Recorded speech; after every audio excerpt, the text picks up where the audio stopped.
Recently, Riot has been trying to bring some extra champion diversity into the jungle. From patches 10.4 to 10.6, there have been champion-specific changes designed to increase the number of options players have as a jungler. Today in this video, we're going to go through all of those changes and rate them on a tier list so you know which to play and which to avoid. For our tier rankings, S tier is a champion with little weaknesses who's clearly overpowered. A tier is a strong and viable pick climbing. B tier is a solid pick that has some strengths and well-defined weaknesses. C tier is below average. You need to be comfortable with the champion to pull it off. D tier is weak and should only be played if you really enjoy the champ. And F tier is an elo trash compactor. If you play these champs, know the price. With that out of the way, let's get right into it.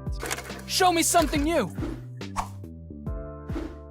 First on the list is Darius. Darius received buffs to his passive and now deals 175% damage to jungle camps. His Q was also buffed to heal him from jungle camps. These changes were designed to make his clears healthier and make him a stronger jungler. However, Darius' kit as a whole does not synergize well with being a jungler, making him a very weak pick. He has weak ganking ability with only one hard CC and a slow. He has no gap closer and is very slow in general. These factors lead to him having a 44% win rate in low elos, and he has an even lower win rate in Plat Plus. Because of this, Darius is going to be around a D-. Unless you are heavily committed to only playing Darius every single game, no matter the cost, we highly recommend not playing Darius jungle, as it's underperforming in every elo. Next on the list is Teemo. In patch 10.6, Teemo saw buffs to his Q and E against jungle camps.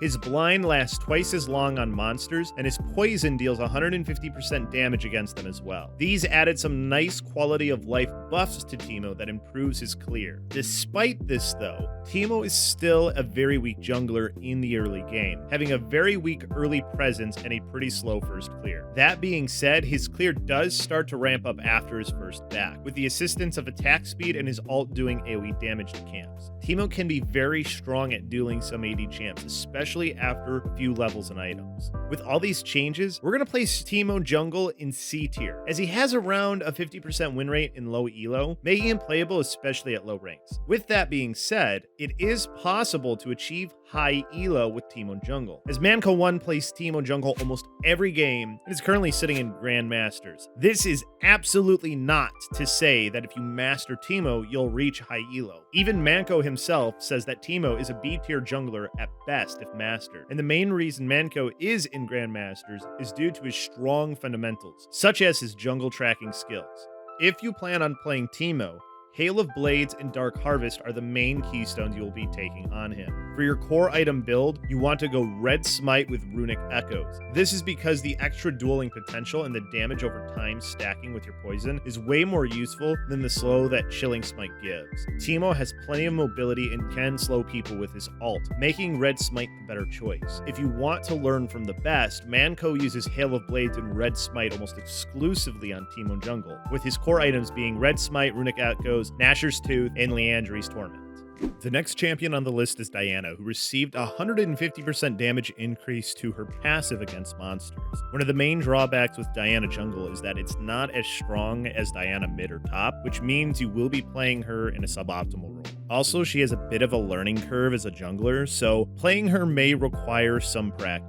The changes to her E gave her a lot of mobility for ganks, but it did weaken her early CC. This makes her a really strong ganker at level 6, as she gets both CC and mobility. Diana jungle has decent dueling potential, but loses to champions that specialize in dueling like Olaf. She has an extremely fast clear and a lot of mobility when there are camps to dash to. This, however, makes it very punishing to play her when you are behind, due to the fact that you can't go over walls or dash around your jungle if someone is taking your camps. Although she is overshadowed by mid Diana, she is one of the better junglers on this list, and for that, we're going to place her in the B tier. She's a decent pick that can definitely do well if you practice it. For runes, you're going to be going Conqueror, Triumph, Clarity, and Coup de Grace. You can swap out the last two runes based on the matchup, so if you're against heavy CC, Legend Tenacity is a much better pick, and you can take Last Stand against tankier targets if you think you'll be brawling a lot.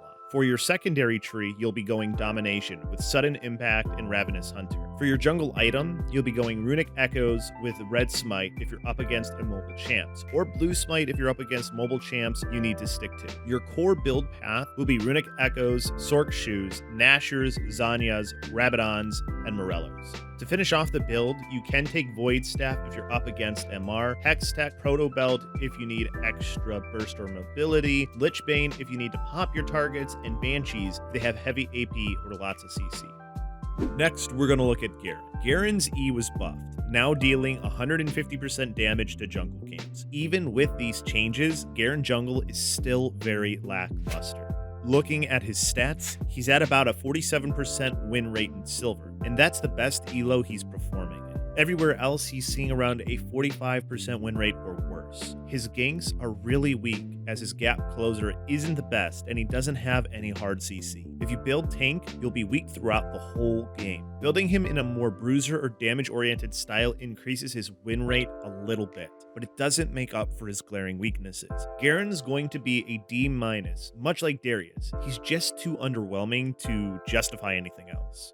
Another champion that's received jungle-specific changes is Gnar, whose W now has a cap of 300 damage at all ranks against monsters. This change has done little to help Gnar, as his win rate sits at an astonishing 34% across all elos. If this stat alone isn't enough to turn you away from the champ, we'll explain what makes Gnar weak. He has sustain issues during his early clear, and his gank ability is very weak. He is also very squishy in mini Gnar, making him susceptible to early invades and weak in scuttle content. The best gank on Gnar would be if you were near rage, walked up to the enemy, started attacking them to build up Mega Gnar, and finally CC'd them. Doing all this just isn't practical and has really low payout. Gnar is gonna have to be F tier, as his terribly low win rate and weaknesses make him a poor pick.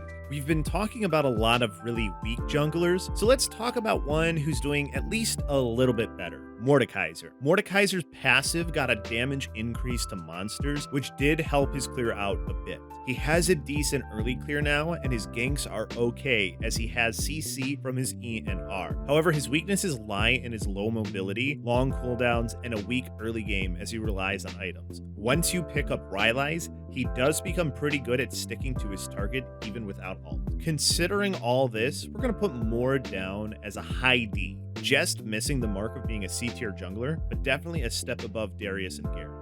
Talon's next on the list, and you would think that a champion with a strong early game potential and built-in roam could be able to dominate in the jungle. However, while he's sitting at a 40% win rate, this clearly isn't the case. His problems lie in his low base health and armor, as well as having no sustain. This makes Talon jungle have an extremely weak clear. Even though he received a 120% damage increase to monsters for his passive, it wasn't enough to fix this issue. The final nail in the coffin is that Talon was designed to be able to roam easily, which ends up meaning that mid Talon basically does everything that Talon jungle does, but better. All things considered, we're gonna have to put Talon in F tier. You really shouldn't play this pick if you value your LP. Speaking of assassins with roam potential, we're going to be looking at Zed. Zed received an increase of 100% for his passive damage to monsters. Despite this, he's sitting at a 36% win rate and has many of the same problems that Talon has. Weak jungle clear, no sustain, and does much better in the mid lane. This makes Zed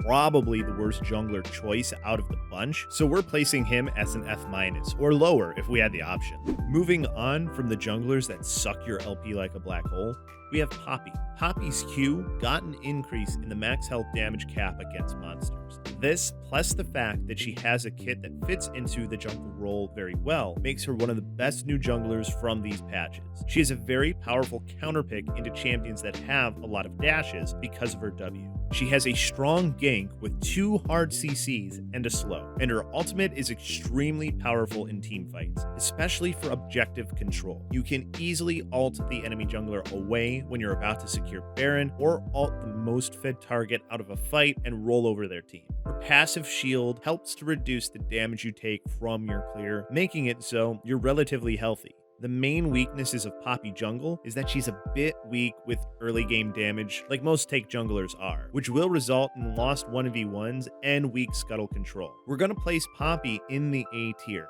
She was already decent before, but with the Bomby Cinder buff and her Q damage buff, she's easily one of the best new junglers to emerge from these patches. Her build paths can vary, but Deadman's and Triforce will be your go-to. Deadman's gives mobility and CC all in one, while Triforce adds burst and cooldown reduction. Stone Plate is a really nice option on Poppy Jungle, as you won't be wanting to 1v1 in most stages of the game. For defensive items, it's going to be the standard take items like Spirit Visage, Thornmail, Warmogs, etc.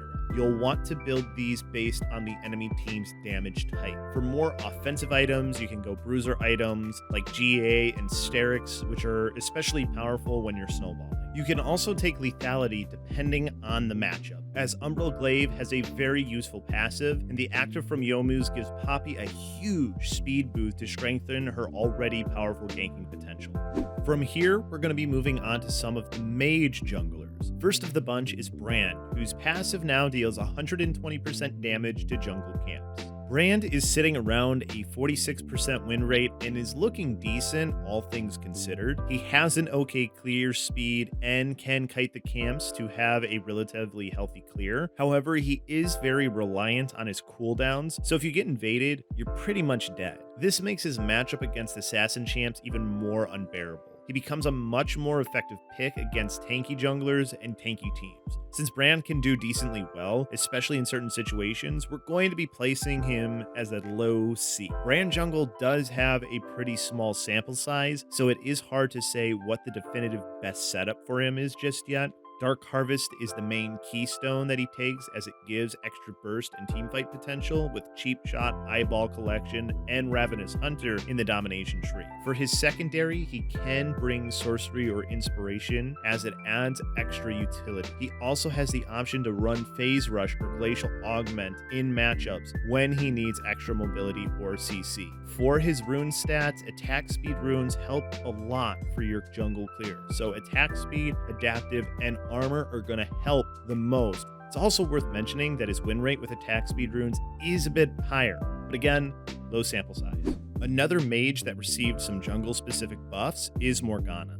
The main jungle buff she received is her W, which now deals 150% damage to monsters. Since Morgana jungle was already a niche pickup, these buffs help push her up into a viable position. She's one of the few champs on the list with a positive win rate, and it's for a good reason. Her ganking ability is really good, and she has an extremely high amount of utility. Her clear is pretty good, all things considered, as she has AoE from her W, and her passive helps her stay healthy during her clear. She does really poorly in matchups against champions that can close the gap and burst her, especially physical damage threats, as her shield is only for magic damage. Morgana jungle is definitely another one of the strongest junglers to come from this patch, and because of that, we're going to place her in the A tier. If you want to play Morgana, you'll want to take Dark Harvest, Cheap Shot, Eyeball Collection, and Relentless Hunter. You can always take Ravenous Hunter, as it gives you a lot of sustain for your clear. You can take either the attack speed rune or adaptive rune based on if you want to clear better or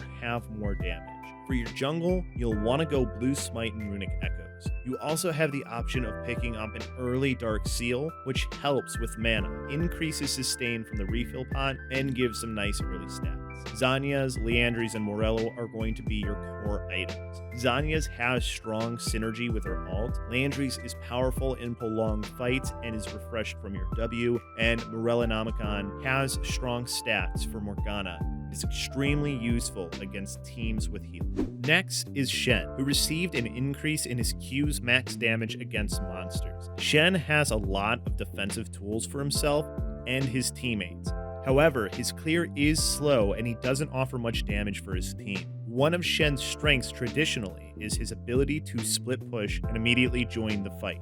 However, as a jungler, he needs to be near objectives, weakening his effectiveness. He still does have some good utility options and defensive tools for his team, which is why we put him into the D tier. Another champion that was buffed is Yorick. Yorick now spawns Graves for each large monster he kills, and his Mistwalkers take reduced damage from jungle camps. The thing with Yorick is, since his playstyle is very unique, it's really hard to definitively place him on the list. He can become a higher tier pick in lower elos, as his split push potential is insane. He also has the ability to draw players away from objectives with his ult or get free towers. One glaring flaw that Yorick has is his ganks rely on the enemy champion not having mobility, as his W won't be able to stop them otherwise. We're going to be placing Yorick as a low D tier. Not as bad as something like Gnar, but definitely not as good as Shen or Mord either. His itemization is very similar to Yorick top lane. You'll want to rush your damage and bruiser items. You can even choose to not finish Hunter's Machete and just go straight for Triforce, allowing you to get items that synergize with Yorick's kit well. All that being said, Yorick should probably stick to the top lane where he's much more effective. Last but not least, we have Zyra. Zyra received a buff where her plants deal 150% damage to monsters. Zyra is a very gimmicky jungler, much like Yorick. However, it is a little easier to execute as she has incredible zone control and teamfight potential.